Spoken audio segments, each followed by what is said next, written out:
Curso Bíblico Nova Perspectiva.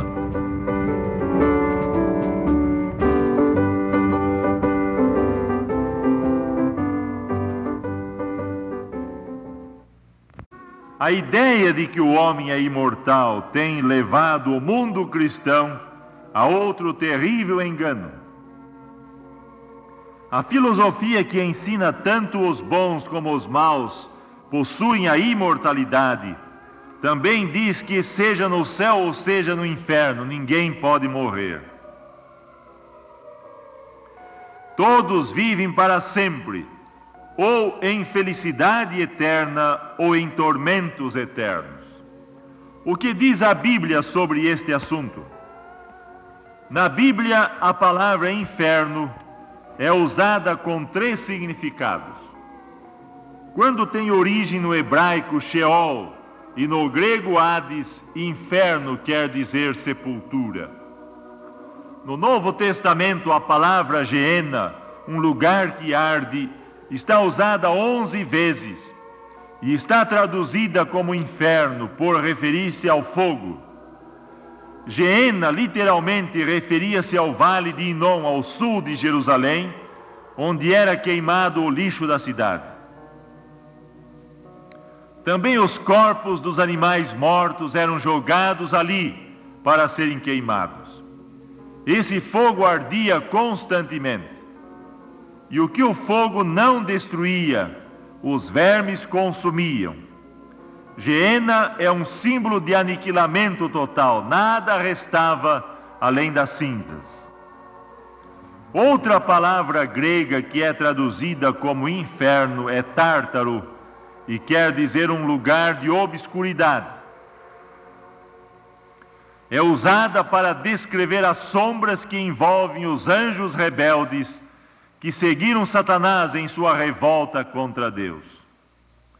Com este significado, a palavra inferno é mencionada uma única vez nas Escrituras. Na segunda carta do Santo Apóstolo Pedro, no capítulo 2, versículo 4.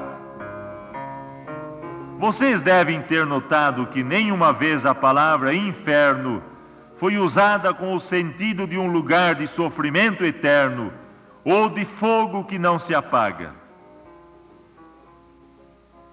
A pergunta que todos gostariam de fazer agora é a seguinte: para onde vão os mortos? Nenhuma só vez as Escrituras declaram que os homens vão para o céu quando morrem, mas sim afirmam que todos os homens, ao morrer, vão para o inferno. E este inferno é Sheol ou Hades, a sepultura.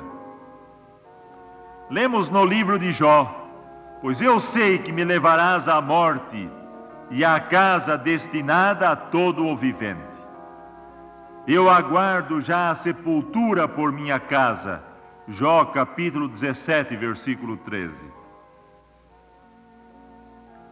Quando Cristo morreu na cruz, mãos amorosas o colocaram no sepulcro novo de José, onde permaneceu até o 3º dia, quando ressurgiu dos mortos.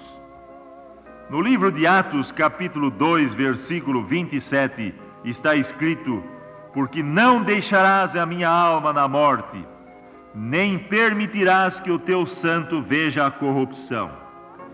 Este é o sentido em que a palavra Hades foi sempre usada no Novo Testamento: morte, sepultura. E o que acontece com os mortos no inferno, ou seja, na sepultura? E o pó volte à terra como era, e o espírito volte a Deus que o deu.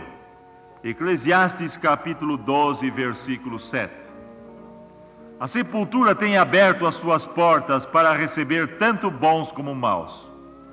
Todas as pessoas justas e pecadoras vão para o mesmo lugar, que é o túmulo, e aí ficam em inconsciente silêncio até a manhã da ressurreição, quando se levantarão para escutar a voz do doador da vida.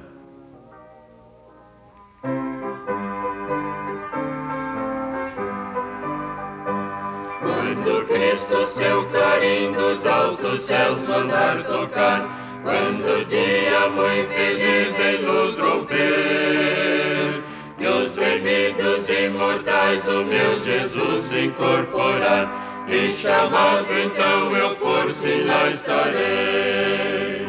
Quando for então chamado, lá estarei. Quando for então chamado, lá estarei. Quando for então chamado, aprovado eu hei de estar perante o Rei. Quando enfim voltar Jesus e todo crente ressurgir, e da glória perenal participar, quando os santos imortais a paz tiverem no porvir, e chamado então eu for, se lá estarei. Quando for então chamado, lá estarei. Quando for então chamado, lá estarei. Quando for então chamado, aprovado eu hei de estar perante o Rei.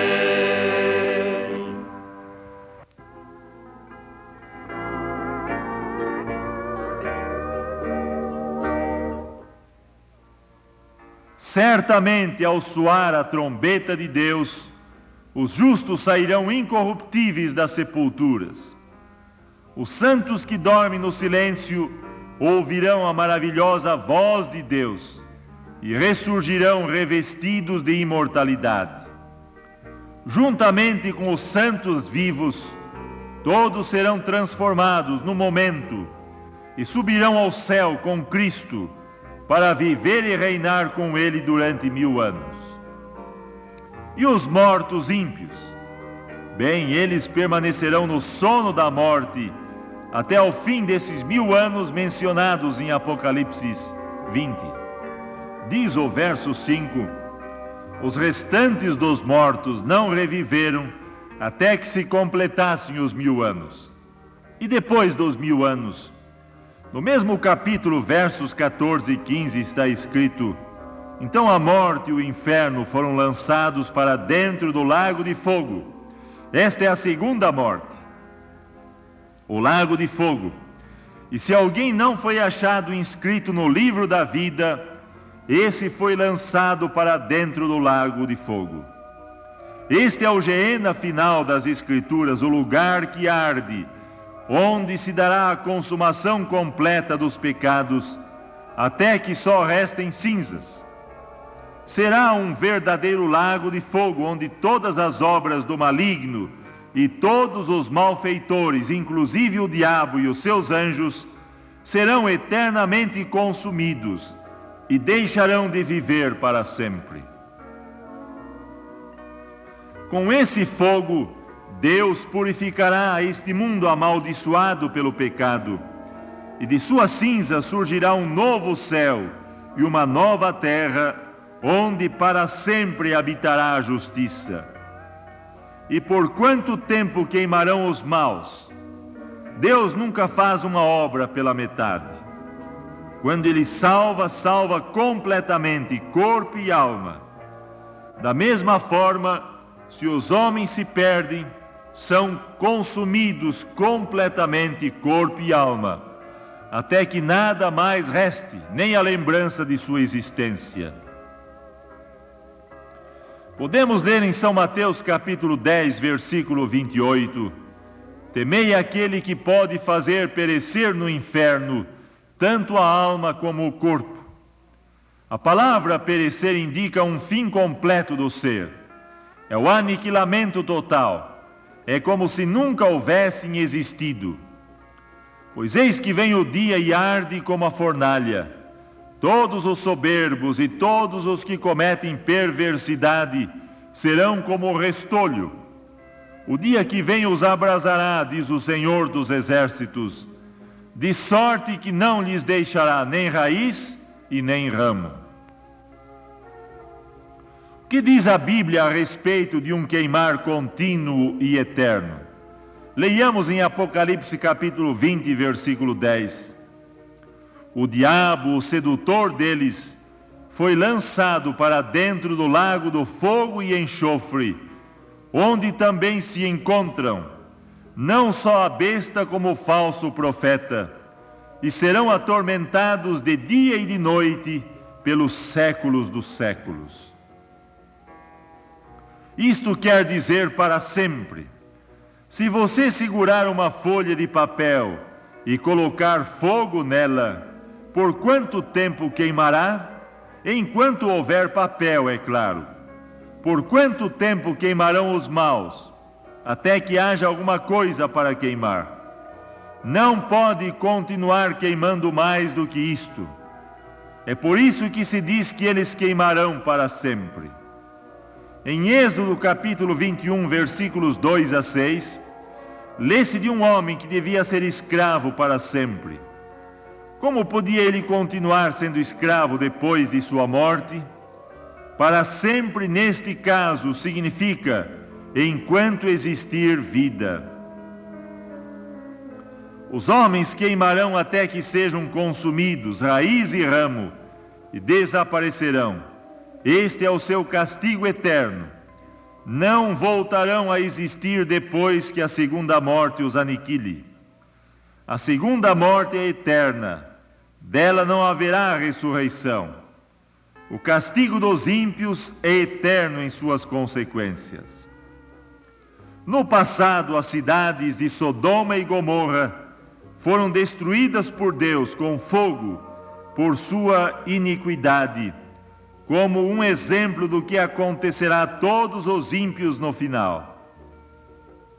No entanto, essas cidades não continuam ainda ardendo, mas suas ruínas encontram-se debaixo das águas salobras do Mar Morto. O fogo apagou-se, e a Bíblia diz que aquelas perversas cidades foram queimadas com fogo eterno. O fogo eterno de Deus acaba-se quando conclui a sua obra purificadora. Os pecadores estarão sem defesa quando o fogo de Deus iniciar sua obra destruidora. Este fogo é inextinguível, queima até a destruição completa. A morte que causa aos pecadores é eterna. Não há esperança de ressurreição e suas vítimas não voltarão a existir. São Mateus explicou a sorte das duas classes de pessoas. E irão estes, os ímpios, para o castigo eterno, porém os justos para a vida eterna. A Bíblia é muito clara quando fala do destino dos pecadores. Os restantes dos mortos não reviveram até que se completassem os 1000 anos. Desceu, porém, fogo do céu e os consumiu, e serão como se nunca tivessem sido. Mais um pouco de tempo e já não existirá o ímpio. Procurarás o seu lugar e não o acharás. Salmos 37, 10. Mortos não tornarão a viver, sombras não ressuscitam. Por isso os castigaste e destruíste, e lhes fizeste perecer toda a memória.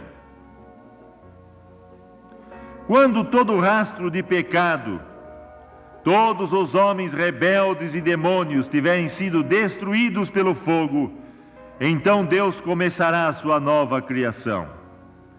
Nós, porém, segundo a sua promessa, esperamos novos céus e nova terra, nos quais habita a justiça.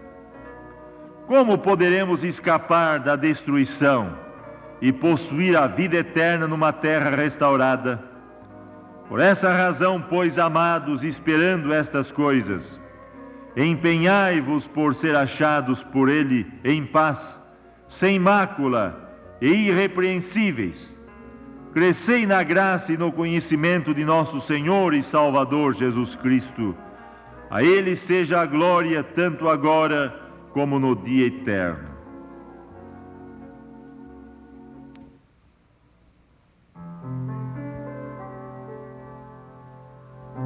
Já tens Cristo